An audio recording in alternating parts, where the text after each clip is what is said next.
Now, you may remember hearing about the Future Leaders of Nottingham scheme some months ago on this show with Jodie.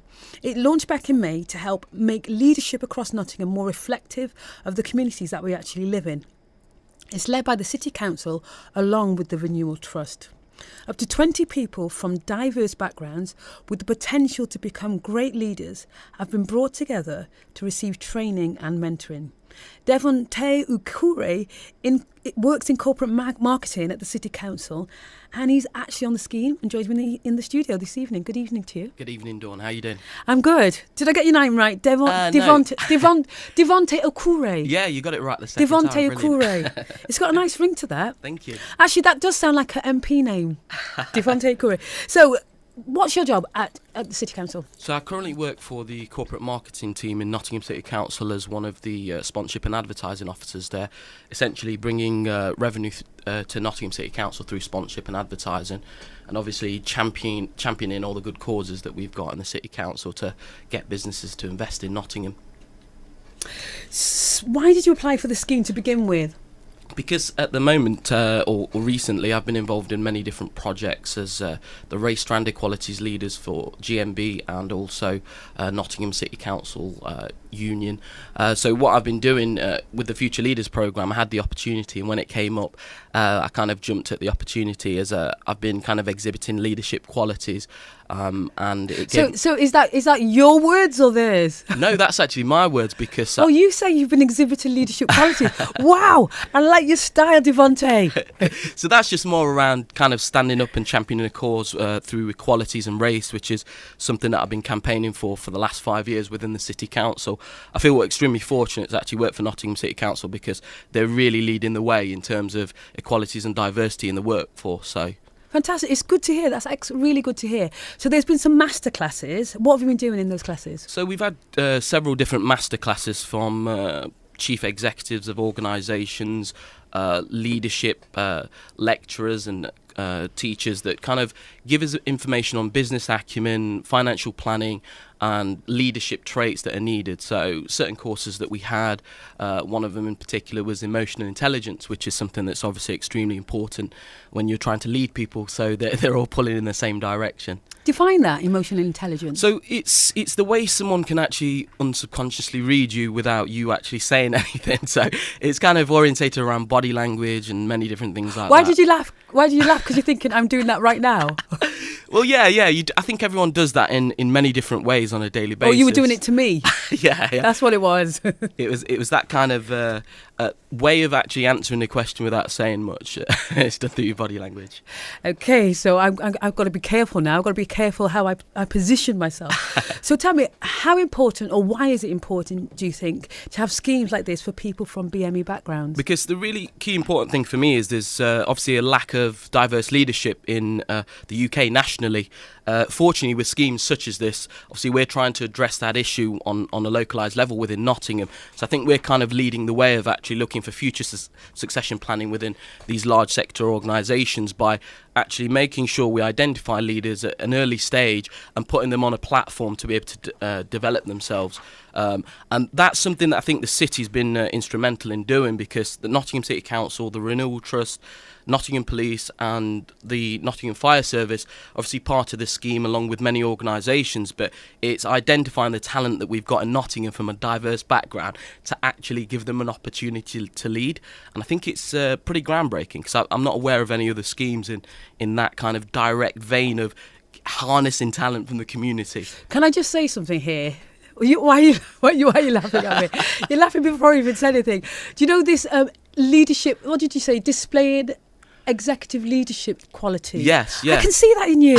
Thank you. I can see that. You've got, like, when you talk, I can hear the passion. It's not like just a sort of drudgery of a job and this is part of what you got to do. I can see the passion. I can see the excitement. I can see that you actually really believe in this. Yeah, and I do. And I think one thing that I've definitely got to say that I'm really fortunate in is that I've actually been given an opportunity by my employer to exercise my natural ability that I feel that I've got within leadership, and actually having the time that's put to the side for me to get involved with it. Let's just focus on that for a minute.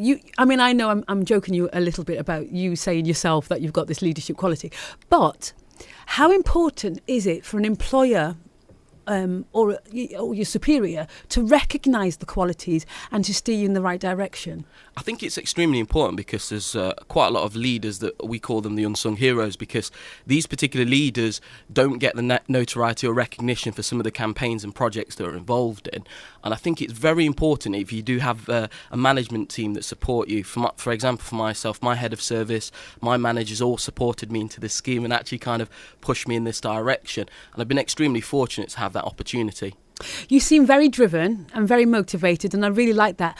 But what advice would you give to somebody who feels like they've got this in them, they've got this drive, they've got this sort of goal, but they're kind of feeling like in their organisation they're not being supported, or they feel like, I don't know where to go with what's within me? What advice would you give? Well, the best advice I'd give them is to get involved in community projects, a bit of community activism, and obviously getting involved with things on a grassroots level, and stand for something, campaign for something that means quite a lot to you, and make sure you follow through with it. Because I think one of the key signs of any leader in any field is that you actually stand for something. You can't sit on the fence. And if you've got those particular abilities and you're giving your personal time to do it, at some point you will get the recognition. There's quite a lot of national schemes that are involved, local schemes such as the Futures Leaders of Nottingham programme, that obviously are looking for potential leaders to put them in positions to better their future. So the best advice I could give any up-and-coming leader is get active and kind of organise yourself into making a change. And did you personally do that? Yes, that's what I've been involved. So as I did briefly mention earlier, I've been involved in being the race strand equality leaders for GMB. So obviously representing people's values and views. That particular role covers about 60,000 members in the East Coast and the East Midlands region.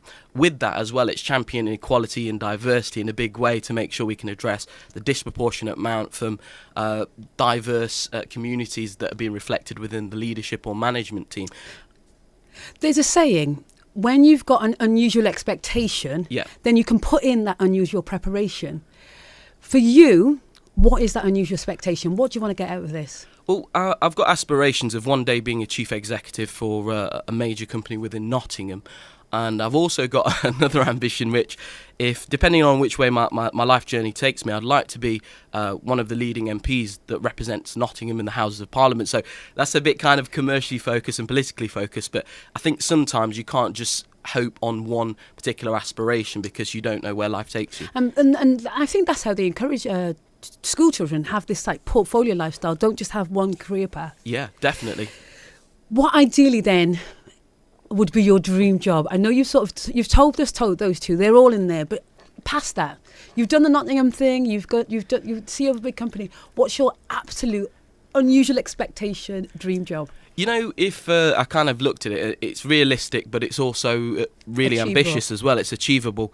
You're only limited by your own views and opinions. But I would really like to be involved in the United Nations in some way to actually champion global causes as well. So I'm hoping through, obviously, this scheme and many of the things that I'm involved in that in the future, as you said, when I reach those particular benchmarks, that might lead me into something on a global stage if possible. You've mentioned this project is there 20 of you all together? Yeah. Firstly, I'd like to give a shout out to all the other participants. We've got an absolutely amazing group, really diverse, really creative, and really brilliant people. You're not going to name them all by name, are you? No, don't worry about that. Good to know. But I will definitely give another special shout out to Holly James, our course facilitator. She's done amazing planning, putting on all these masterclasses, and everyone in the group, we've really had that time to bond and we get on really well. So after the course is over, we've got our own kind of network that's set up now, which is brilliant because the more you can network, obviously more you can get your message out to the masses. Your inspiration and motivation is infectious. Thank you. Looking forward to hearing all of your journeys and seeing you achieve all your goals. Really appreciate that. Thank you, Dawne. Thank you so much. Devontay Okure. Brilliant. Take it easy. Thank you, Dawne. You too.